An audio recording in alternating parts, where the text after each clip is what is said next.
Lord. Sige, once again, can we give God the best clap offering of praise? Come on.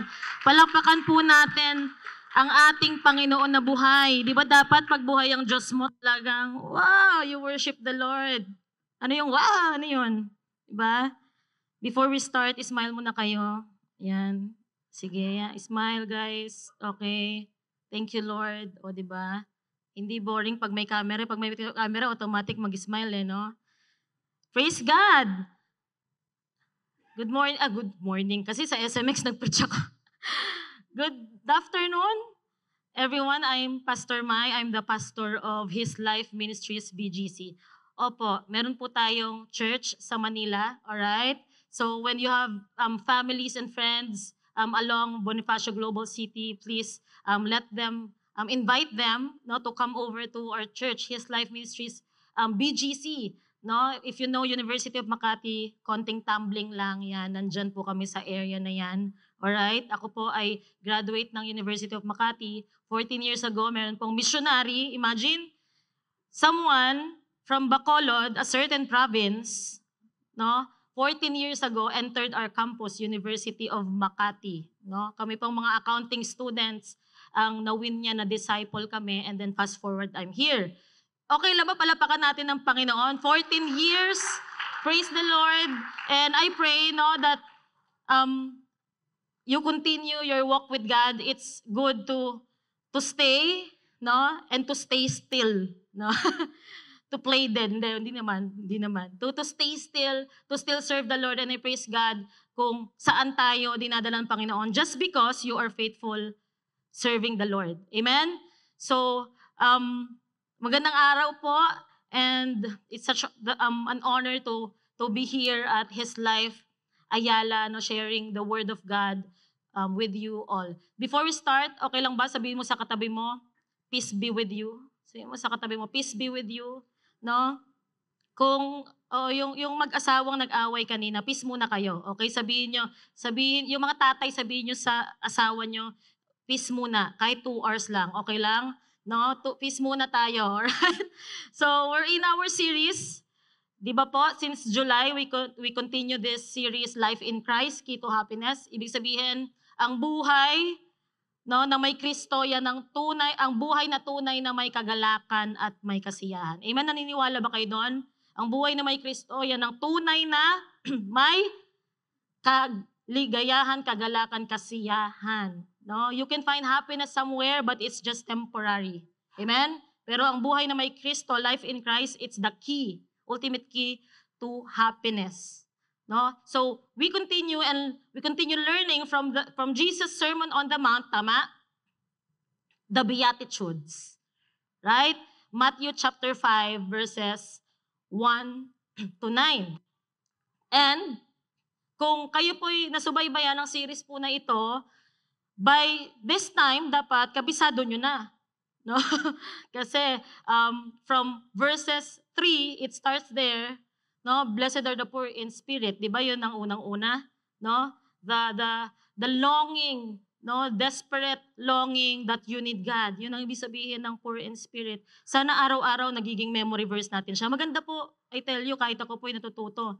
No? At ngayong linggo, we come to study, no, to know one of the most relevant topic, no, here in the Beatitudes. Pero isa ring pinakamahirap gawin. Ano yon? Anong topic ngayon? To be a peacemaker. That's our topic for this Sunday. How is it like to be a peacemaker? No? Are you a peacemaker? Or are you a troublemaker? No? Sabi ng mga nanay, pinaparinggan mo ba ako, Pastora? Hindi po. Tatanong lang po. Survey lang. Church, let me start with this reality. This world is starving for peace. Do you agree? This world is starving for peace. For example, families. Families are divided. Now we can see families divided. No, andyan ba slides natin? Next. Ayan. Hintayin nyo lang. Darating din tayo. Sige po, ayan po, yan. Families are divided. Next is that social media is full of what? Cancel culture and hate. Do you agree? Buksan mo lang yung Facebook mo. Madidepress ka kahit hindi ka depress. Buksan mo lang yung Facebook mo. Minsan tayo rin, no? Parang kating-katikang mag-comment. No? Kating-katikang mag-share. Pero okay lang ba? Wag na tayo makidagdag. Okay lang ba yon? No? Sabihin mo sa katabi mo, wag ka nang makidagdag. Sabihin mo sa katabi mo. Tapos yung katabi mo sumagot ka, wow, coming from you. No? Wag po tayong makidagdag. Tama? Because this world is full of cancel culture and hate already para tayo makidagdag. Tama na po. No? Next, nations are at war. Tama? Do you know? Kahit mag-pray tayo, Lord, sana tama na yung yung war sa Israel tsaka sa Gaza. Lord, tama na yung sa Lebanon. Lord, alam niyo ba? Habang palipas ng palipas ang araw, palala po ng palala. Hindi po pabuti ng pabuti. Tama? Whether we like it or not, palala po ng palala. Ang Pasig River, hindi naman palinis ng palinis, padumi ng padumi. No? Yung Bacolod, sabi ko nga sa inyo, 14 years na ako sa His Life, Bacolod naabutan ko pang hindi nagbabaha. Ngayon nagbabaha na, praise the Lord, hindi masyadong maulan, baka na-experience ko. Lumangoy. No? Social media, nations are at war. Ito pa, even inside our hearts, meron pong gera. Ano yun? Anxiety. What else? Fear. Insecurity. Hintayin nyo lang, magne-next din yung slide na yan. No? But the question is, HDMI daw, okay? The question is ito, where can we find peace in a world full of chaos? Where can we find peace in a world so chaotic? No, this world is so toxic. This world is so chaotic. No? But the truth is, gusto niyo malaman katotohanan? Ha? The truth is, true peace doesn't begin outside. It begins inside. Amen? No? And you know what? I want you to know na si Jesus lamang po ang makakapagpabigay nito. No? Yung totoong kapayapaan. Pwede ba palapakan natin ang ating Panginoon? Ang totoong kapayapaan po, nakikita lamang po kay Kristo. Amen? No? Ang peace po, hindi mo siya makikita kahit saan lang. Tumingin ka sa labas, maybe some of you go to church, no, for a temporary peace. Bakit? Sa bahay nyo, chaotic, no? Outside, chaotic, nakita mo yung kaaway mo, yung mga utang sa'yo, di ba?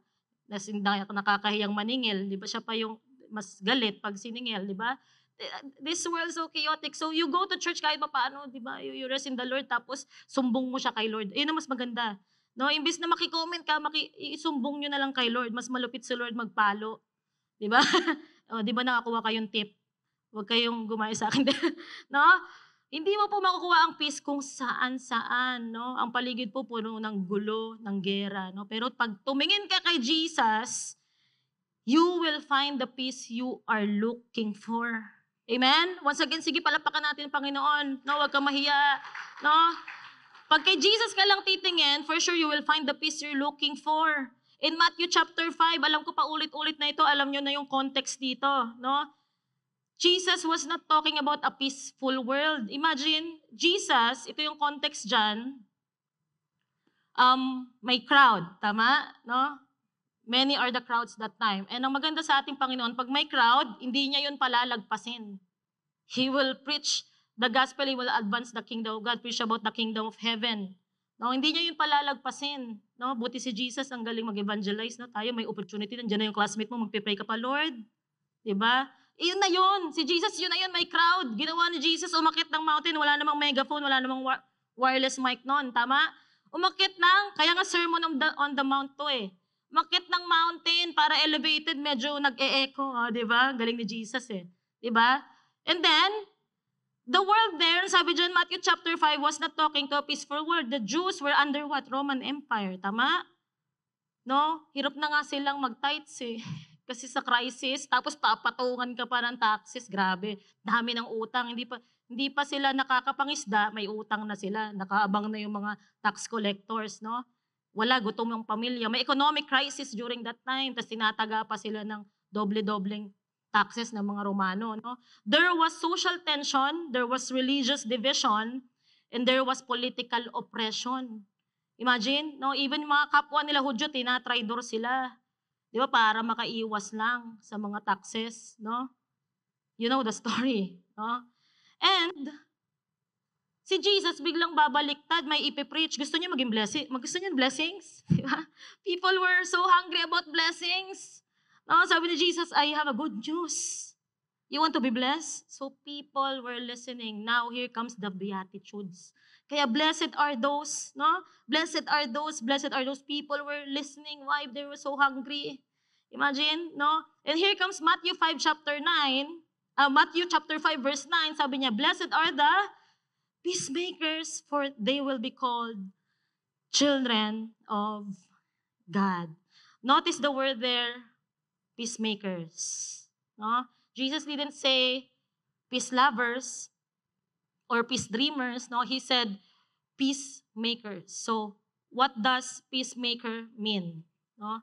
Peacemaker mean people who actively build, restore, and pursue peace. Again, no? It means people who actively build, actively restore, and actively pursue peace. Sige nga, sabihin nyo nga po, peace. No? Di ba pag sinasabi peace, ang sarap, di ba? Sarap sa pakiramdam, may certain, di ba? May certain ginhawa pag sinabi mo peace, di ba? No? Brothers and sisters, ngayong araw po to, meron po tayong 3 bagay na gusto ko pong malaman nyo about peace. Ano po yon? Number 1, true peace starts with God. No other shortcuts. It starts with God. Romans chapter 5 verse 1. Ano po sabi dyan? Since we have been justified through faith, we have peace with God through our Lord Jesus Christ. Brothers and sisters, I want you to know na wala pong totoong peace kung hiwalay po tayo sa Diyos. Amen? Let me say it again. Walang totoong peace kahit saan ka maghanap. No? Kung hiwalay ka sa Diyos. No? Kasi ang pinakamatinding gera po ay hindi po political. Hindi po social. Kundi gera po ng puso ng tao laban kay Lord. No? Yung tao nagre-rebelde kay Lord, yan. Gera din yan. No? Yung puso pong malayo sa Diyos, yan po yung pinakamatinding gera na dapat natin tugunan. Yan po ang pinakamatinding gera na dapat nating tuldukan. Amen? Amen? Tapusin ko na kaya to, tahimik na kayo. Number 1 pa lang, tumatagos na no? True peace starts with God. Number 1, peacemakers bring peace into relationships. Romans 12 verse 18. Do all that you can, gawin mo lahat, sabi dyan, to live in peace with everyone. Hindi sinabing some. Sabi dyan, everyone, pati sa kaaway ko po, everyone, pati sa chismosang kapitbahay, everyone, pati may utang sa everyone. Tapos sabi pa dyan, do all that you can. So, sinong mag-a-adjust? Do all that you can. Bakit si Bible yan eh? Bible yan, no? Dahil kung totoong anak ka po ng Diyos, no? You are called not just to enjoy peace, but to extend peace. Amen? Kung totoong anak ka ng Diyos, hindi mo po sosolohin ang peace na meron ka sa puso mo. Amen? No? Sinong anak ng Diyos? Parang ayaw na sabihin dahil dun sa Romans, parang ayaw do all that you can. No? For example, sa opisina, sino dito yung professionals? No? Ikaw ba yung nagdadagdag ng chismis? No? Kilala ka ba na chismosa sa opisina mo o ikaw yung nagdadala ng reconciliation? No? Ikaw yung kausap ko ha, wag niyo isipin yung chismosa sa office niyo. Okay, ikaw kausap ko. Kung hindi ikaw yun, okay lang naman. 'Di ba? May kilala akong gano'n. Wag gano'n, okay? Ikaw kausap ko, okay? No? Ikaw ba ay galit sa gossip o ikaw yung nangunguna sa chismis? No? Yung peacemakers, galit po yan sa gossip. Tama? Yung peacemakers, kaya po niyan mag-identify ng gossip and to cancel it out immediately. Yung peacemakers, pag meron nagchichismisan, yung peacemakers, dadating, sasabihin, hindi maganda yan, wala siya dito. Kung may problema kayo, harapin niyo siya. Ganun ang mga peacemakers. Tama? Another one, sa pamilya. No? Ikaw ba yung nag-aapoy, reactive ka? May sinabi lang magulang mo, defensive ka. May sinabi lang magulang mo na ito, bawal yan. Pala mo, pinagkakait na sa'yo ang mundo. No? Nag-aapoy ka agad. O ikaw yung nag-aapula ng apoy. No? Ikaw ba nagkukos ng trouble? O ikaw yung nagiging peacemaker? Sa simbahan, hindi tayo excuse dyan. Amen? Ikaw ba kilala na nag-unite o nagdi-divide? Are you causing unity or are you causing division? Peacemakers bring peace into relationships. And number 3, Jesus, the Prince of Peace, is our model. Isaiah chapter 9 verse 6, sabi dyan, for to us a child is born, to us a son is given, and the government will be on his shoulders, and he will be called Wonderful Counselor, Mighty God, Everlasting Father, Prince of Peace. Oh, church, Jesus did not just talk about peace, but He paid for it. Pinagbayaran niya po. Tama? Through His death, you know what? Through His death, we were once enemies of God, but now we are called His children. Amen? No? Sige, palapakan ng Lord. Magtatanong ako ulit, sino dito anak ng Diyos? Huwag kayong mahiya. Kung hindi magtaas, kaninong anak po kayo? Sige. Sinong anak ng Diyos? Sige, huwag kayong mahiya. Taas nyo. Sige, nakikita ni Lord yan. O sige, sa book of life yan. Baka hindi kayo malista. Sige. Sino anak ng Diyos? Kasi kung anak ka ng Diyos, edi dapat peacemaker ka. Tama? No? Amen? Kapag hindi ka peacemaker, edi hindi ka anak ng Diyos. Simple as that. Why? Di ba sabi sa Matthew chapter 5 verse 9, blessed are the peacemakers, for they will be called children of God. So automatic, yung nag-aral ng logic, mga estudyante, kala mo pumasa ako ng logic. Di ba? Di ba? Ganun yun, parallel, oh. Di ba? May ganun ako, nakopya ko lang dati. Oh, di ba? Blessed are the peacemakers, for they will be called children of God. Ibig sabihin, pag ikaw children of God, ikaw ay peacemaker. No? Kapag kaanak ka ng Diyos, edi tatay mo siya, tama? Kapag tatay mo siya, mana ka sa kanya at sa karakter niya. Amen? No?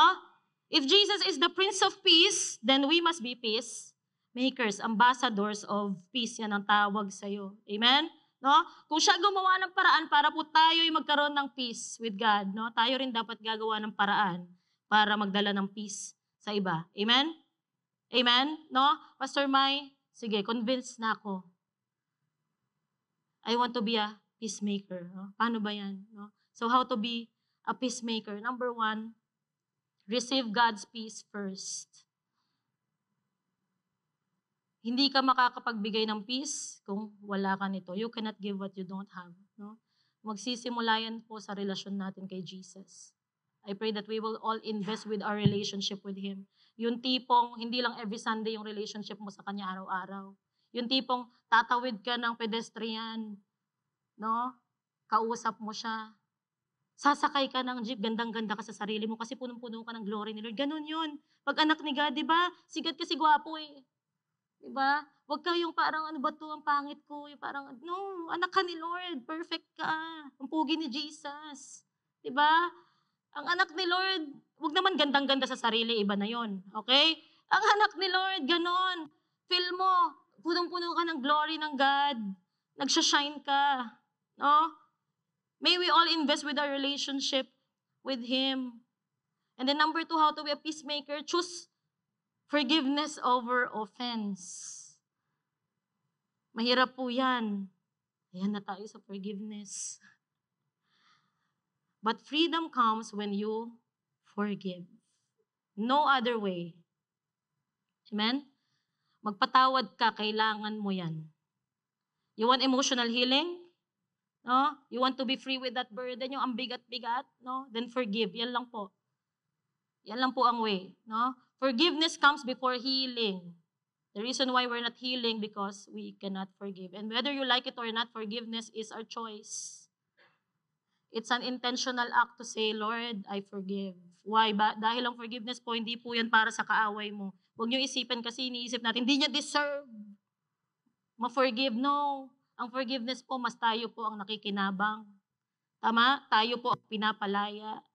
No, ipagpasa Diyos mo na. As if namang di alam ni Lord ang pinagdadaanan natin. Amen? Forgiveness comes before healing. Let's choose forgiveness over offense. And then, third, speak life, not division. Guard your words. Sa bawat post, ang sabi dyan, bawat comment, bawat usapan, are you spreading peace or conflict? Speak life, not division. Amen? Fourth, stand in the gap. Itong maganda. Peacemaking means, ikaw yung lumalapit. Ikaw yung unang lalapit. No? Peacemaking means you choose to bridge. Kahit sa tingin mo, hindi ikaw ang mali. Di ba ganun tayo, hindi man ako mali, dapat siya mag-adjust. Hihintayin ko siya, tapos naghihintayan kayo. Di ba? Pero yung mga peacemaker, siya yung nangunguna. Di ba? Lalapitan mo, sasabihin, may problema ba tayo? Wag naman yung pasiga, may problema ba tayo? Hindi ganun ha? Hindi wag. Diba, tanong yung may problema ba? No? Para, diba, you are for reconciliations, no? Peacemakers are those who do the first move. Yan ang mga peacemakers, no? They stand in the gap. Yung sila perfect example ng they are doing everything to live in peace with everyone. Why? Kasi ang hirap magising sa araw-araw, no? Pag meron kang kaaway, 'di ba? Ang hirap magising, ang hirap mag-move forward pag meron kang dala-dala, 'di ba? Iba pag magaan, tama? No? Let's choose to be a peacemaker, no? Let's stand in the gap. Now I have a picture here. Yan, sabi diyan, peacemakers are like firefighters. Pag may sunog, nakikita niyo ba yung mga firefighters nakatingin lang? 'Di ba? Pag may sunog, nakikita niyo ba yung mga firefighters nagdadagdag pa ng gasolina? Hindi, 'di ba? Pag may sunog, hindi sila nanonood lang. Tama? Pag may sunog, hindi sila nagdadagdag ng gasolina. Ano ginagawa nila? They run into the fire to stop it from spreading. Tama? No, ganun din tayo, no? Wherever there is conflict or tension or division, yung mga peacemakers, they step in to stop the fire. They step in to bring restoration. No? At lalong pag-anak ka ng Diyos, as a peacemaker, you step in to reflect Jesus Christ. Sige, palapakan ng Panginoon. No? Bakit? He is the Prince of Peace. Ikaw, ambassador ka dapat ng peace. You reflect Jesus Christ in you. And remember this, brothers and sisters, being a peacemaker is not optional. No? Bakit? Kasi it is part of the family trait of God's children. Di ba tama? No? Kahit sinasabi ko, inuulit ko kanina pa, pag peacemaker, children of God. Pag children of God, peacemaker. Di ba? Blessed are the peacemaker, for they will be called children of God. Di ba? The world today doesn't need more talking. The world today doesn't need more posting. The world today doesn't need more commenting. No? It needs peacemaking. I pray that when we open our Facebook, we are for peace. Tama? We are for solution. When we post, di ba, we don't post hate. We don't post cancel culture. Dapat ngayon pa lang, we will be ambassadors of peace. Di ba? When you step out of this place, I pray that you will be the one who calms the storm instead of fueling it. Amen? When you step out of this place, I pray that you are the one who heals wounds instead of deepening it, pinapalalim mo pa. I pray that when you step out of this place, you will be the one who points Jesus, who points people to Jesus, the Prince of Peace. Amen? Because when the world sees chaos, God calls His children to bring peace. Because to be a peacemaker is to look like Jesus. Sige, palapakan ng Panginoon. Kung may Jesus ka, peacemaker ka, and we're about to end, meron akong tito dito, ipapakita ko yung tito ko. Ang pangalan niya si Horatio Spafford. O, diba? Sinerch ko talaga kung paano bigkasin yan. Ang hirap. Si Horatio Spafford. There's a powerful story, I don't know if you know him, of this man who found peace in Christ in the middle of his deepest pain. So si Horatio Spafford, he's a Christian lawyer in the 1800s. He was a wealthy man. Christian lawyer. No? And he had a beautiful family and was faithfully serving God. Oh, palapakan, mga volunteers, taas kamay, palapakan yung mga volunteers na yan. No? They're faithfully serving God. But suddenly, tayo sa bat ayoko yung mga bat na yan. Suddenly, tragedy strikes. Suddenly, tragedy happened. Una, nalugi ang kanyang negosyo dahil sa sunog. No? May negosyo siya sa Chicago, nasunog. Not long after, ito pa, not once but twice, he decided to send his wife and 4 daughters on a ship to Europe. While he stayed behind to finish some work. Siyempre, nasunugan ka sa business, no? Now, habang nasa biyahe yung wife niya at yung 4 daughters niya, what happened to the ship was, it collided with another vessel and it sank. Now, his 4 daughters drowned. Only his wife survived. Imagine, ikaw isang tatay, natrabaho ng maayos, anak ka naman ng Diyos. 4 na anak, napakasakit bilang tatay. Tama? Ang wife mo ang nag-survive. Imagine the pain, church. No? In one moment, he lost almost everything. Now, si Horatio, he immediately boarded a ship para to join his grieving wife. And while passing near the very spot where his daughters had drowned, he wrote these famous words. Sabi niya, when peace like a river attendeth my way, when sorrows like sea billows roll, whatever my lot thou hast taught me to say, it is well. It is well with my soul. Now, he penned the now famous hymn, It is well with my soul, as an expression of what? Of his abiding faith in the face of tragedy. Church, ganito po ang kapayapaan na binibigay po ni Jesus. It's not the absence of problems. Kristiyano naman ako, bakit puro problema? Our life is, it's not the absence of pain, but it's the presence of Christ. Amen? He is the Prince of Peace, even in the middle of the storm. Pag tayo po may pinagdadaanan, dyan po gumagana ang pagiging Prince of Peace ni Jesus. He brings us peace. And the same Jesus who gave Horatio peace in the darkest moment is the same Jesus who is here today. He is offering us peace. Amen? And He will offer you peace in your family, in your relationships, and in your heart. Sige, huwag ka mahiya, palakpakan mong Panginoon. Hallelujah. May oras pa po ba ako, Ate Ariel? I want to give my testimony. Last week, I arrived here last Wednesday for a seminar. And then tomorrow we have a SOTMA, di ba, yung announcement. That's why I'm here. From time to time, I go here for an event. No, dahil nandito ang ating main church. But last week, Monday midnight, my papa was rushed to the hospital. No, just because in 3 days in a row, hindi siya makatayo. At some point, my papa is turning 73. And then, sabi ng ate ko, parang papa nanghihina. No? Kasi si ate nagbabantay dahil single mom siya. So, nandun siya sa house namin. Hindi makatayo. No? CR ng CR. 3 days. Sabi ko, pa-check na. Ayaw. Si papa as a retired military. You know, anak ka ng sundalo, ang taas ng pain tolerance. No? Sabihin, okay lang siya, okay lang ako. Diba? But we know, you just know, pag anak ka, you just know that something is, diba, happening. Now, yung nursing na pamangkin ko, tinry niya mag-oximeter, his oxygen was down to 92. So if you're in the medical field, you know that it's normal. It's not normal. Because the normal oxygen is 95 to 100. Tama? 92. Ayaw niya talagang magpadala. Ganon yung mga magulang, no? Parang ayaw na iniintindi sila ng mga anak nila. Naiintindihan namin yun. But of course, we were so concerned. Now, Sige, sabi ko kay Papa, pag yan bumaba pa, Papa, kinabukasan, dalhin ka na namin sa hospital.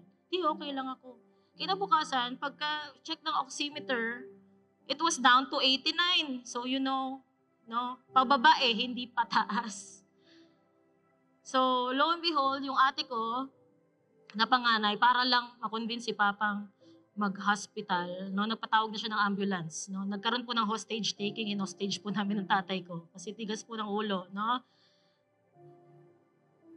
Bilang anak, hindi mo matanggap na gano'n. Something is wrong. He was rushed to the hospital, midnight of Monday, so Tuesday na yan.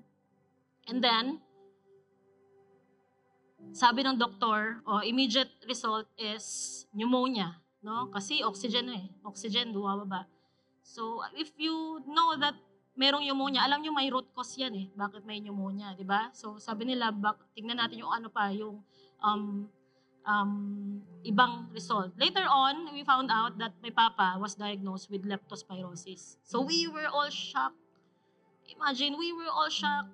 Tapos 73 ka, tinitira yung oxygen mo. Mahirap yan for a 73 years old. Tama? So, ikaw, anak ka ng Diyos, parang, Lord, ang bilis naman, wag. Diba? Sabi pa sa amin nung doktor, tutubuhan kasi naging 82 ang oxygen niya. I don't know if there are doctors here. Diba? Pero sabi namin, no, wag tubuhan. Habang nakakapagsalita ang tatay ko habang conscious, ayaw naming tubuhan. Hanggat kaya ng ventilator machine, gawin lahat. So, nag-volunteer ako. Sabi ko, ako sa midnight, gusto ko titignan ko bawat hinga ng tatay ko. Pero nagpe-pray ka na nun. Diba? Bawat hinga, nakatingin ka, nakatutok ka sa ventilator machine, 89, sabi ko, Lord, mag-90 lang. Mag-90 lang. Praise the Lord. Kinabukasan, naging 90, praise God. Sabi ko, Lord, one more. Diba? One more. Sabi ng doktor, ano pa yan, mababa pa yan. Pwedeng tumataas kasi may ventilator machine, tama? Target ko, Lord, 95 kinabukasan, papalitan na ako 6 a.m. ng ate ko. Sabi ng ate ko, umuwi ka na. Diba, umuwi ka na. Sige na nga, sabi ko, Lord, sige, I will find peace in you. Sometimes you just have to declare that. Yung kala mo kasi nasa control mo, overnight, naglilay-hands ka sa tatay mo, lahat na pinapalayas mo. In Jesus' name, kidney, mag-function ka. Di ba pagka may leptospirosis po, kidney po ang tinitira. Ang taas po ng creatinine ng tatay ko, that time, 800, imagine. 800. And sinasabi pa nung doktor, ang baba ng hemoglobin, ang SOP sa may lepto, i-dialysis. Pero dahil ang baba ng hemoglobin, kailangan ng salinan. So, nag-call agad ng mga donors and all, 5 bag bago tumaas ang hemoglobin ng papa. So, parang fixed kami. We're fixed that my papa will undergo dialysis because we want him to be well. Tama? But at the back of my mind, sabi ko, ayoko ng dialysis. Allergic ako dyan. Parang, Lord, pwede mag-miracle ka na lang.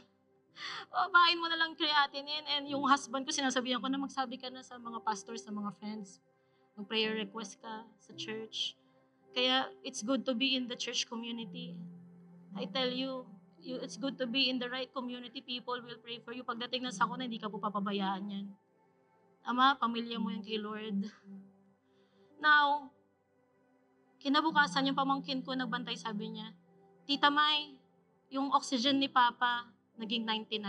I was so shocked. That was just 24 hours, no? Minsan iniisip ko, ako ang pastor, dapat ako sa akin mag-99, no? Pero, sabi niya, nag-99. Sabi ko, sure ka ba? Picturean mo nga. Sabi ko, obserbahan mo in 1 hour, if gagalaw o hindi. Sabi niya, mamaya, 1 hour na naman. Sabi niya sa akin, 99 nga ni. Sabi niya sa akin, Tagalog, nag-Ilonggo na. And sabi ko, sige, praise the Lord. Thank you, Lord. Thank you, Lord. Sabi ko, dyan ka lang. Lord, you did it. Isa pa, Lord, yung dialysis. Sabi ng doktor, anytime soon, he will undergo dialysis kasi 800 ang creatinine. Now, kinabukasan, I'm so excited palitan uli yung pamangkin ko sa gabi. Nasakto, nasalubong ko yung doktor, papasok ng room ng tatay ko. Kasi, I'm so fixed na, ayun na sasabihin, magda-dialysis yung papa ko. Mas gusto ko na ako yung magbabantay. Pagkapasok ng doktor, sabi ng doktor, tatay, kamusta ka po? Naman yung mga tatay, kahit di naman okay lang po. Sabi ko, Dok, huwag ka maniwala. Ganyan po talaga yung tatay namin. Di ba sino nakaka-relate dito? Ganyan lahat. Kahit hindi okay daw. Kasi gusto niya lang lumabas Di ba? Ngayon sabi ng doktor, tatay, good news. Hindi ka na magdadialysis. Yung creatinine mo, 120. Ako, hindi pa ako na-absorb. Hindi pa na-absorb. Bakit? Di ba minsan ganon? Naka-fix yung brain mo eh. Dialysis. Sabi ko pa kay Doc, ano yun, BP? Sabi ko pa, BP yun, Doc? Hindi! Creatinine! Okay na. 120, hindi na kailangan mag-dialysis. Sabi ng Doc, gumana yung antibiotic. Sabi ko talaga, hindi, Doc, gumana yung prayer ko. Si Lord yan. Palapakan ng Panginoon. Imposible! Diba? At kapag anak ni Lord ganon, you can easily know if si Lord ang gumagalaw. Bakit? Kasi malapit ka sa puso niya. Praise God. Amen? No? You know, church, as we end, can we, sige, ito pa. Siyempre, bayaran.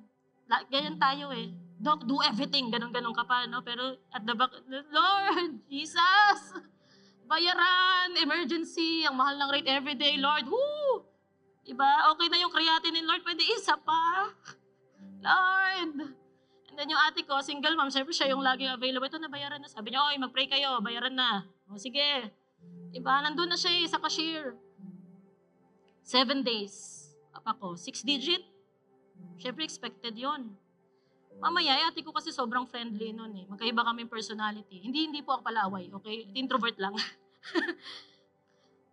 Pag nag-ride siya, may nakasalubong siyang friend eh. Pumasok. Sabi niya, oy friend, hello, tatay ko. Ay, tatay mo, bakit ano meron? Oh, magbabayad na ako ng bill eh. O, magkano yung bill mo? Ito yung bill. Dito ka ba nagtatrabaho? Sabi ng friend niya. Oo, dito. Taga-social welfare ako. Talaga, taga-social welfare ka? Sabi niya, ano yan? Bill ng tatay mo? Halika dito, sumama ka sa akin doon. Sa 6th floor. Akit tayo. Sabi, bakit? Sumama ka.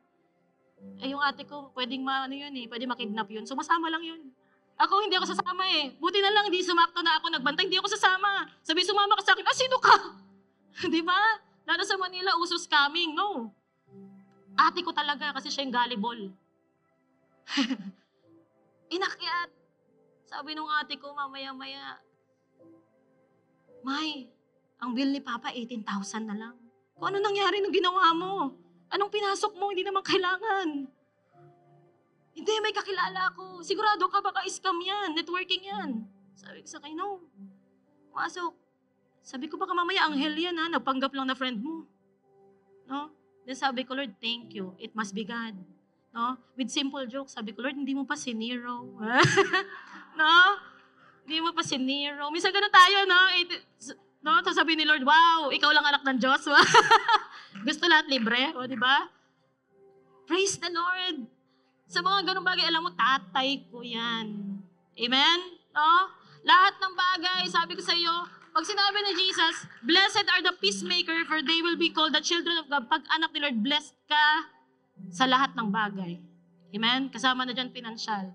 Eto, syempre, 18,000, pero 1 week yung tatay ko, everyday may gastos eh. Ako kasi bilang accountant, masinop ako eh. Pag pupunta akong Bacolod, 7 days, ang yabang ko pa, 7 days ko yung Bacolod, sabi ko magkakampuestuhan ako, ganun pa ako eh. Si Laya, di ba?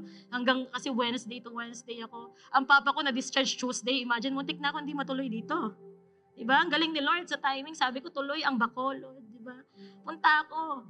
Pero sabi ko, paano kayo yung lodging ko dyan sa Bacolod? Siyempre, medyo nagastos-gastos na sa everyday, no? Tutuloy ko pa kaya, pero si Lord grabe mag-provide, eh. No? Paano yung lodging ko dyan? Then meron nag-chat sa akin, no? Sabi, saan ka tutuloy? Kailan ka sa Bacolod? August 20 to 27 po. No? Sige, yung condo ko na pa-Airbnb, nag-cancel eh. Ikaw gumamit. Sabi ko, sige po, magkano po? Sabi niya, hindi, wag na, don't pay na. Oh, imagine, no? Hindi lang tatay ko na kinabang, pati ako, sabi ko, praise the Lord! Tuloy ang Bacolod.